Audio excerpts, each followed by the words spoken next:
So now I'd also like to show you how you can use calculation errors to make sure that students answer one question incorrect, but then the result can be used in the next question so that it can still be marked as correct if they do the calculation correctly.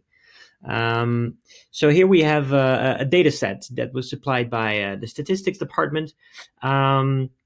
And the interesting thing is this is a generated data set. So this is taken from a uploaded data set, and then every time these values for x1 and up to x5 are different.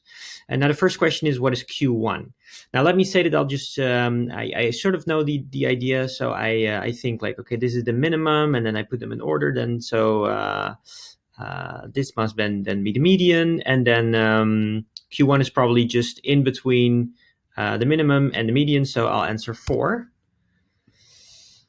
And then here I'll do the same with Q3. So this is the maximum. So this is in between. So I take 50 minus 4 then, I guess. So this was my test. This was one question. Now let's see the results. And now what you see is I have a overall score of 50%. But if I go to the answers now, what you see is my first question was actually incorrect because the prescribed method to calculate Q1 was the minimum plus the median divided by 2, and then you get 350 instead of 4.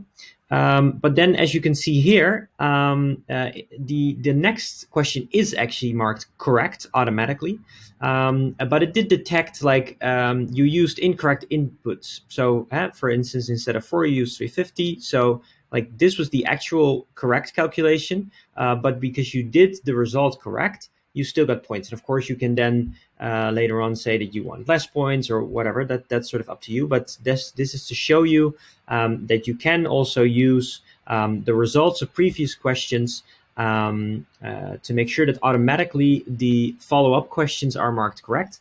Now this is something that is still in beta, so we're testing this now, but this will become live in the future.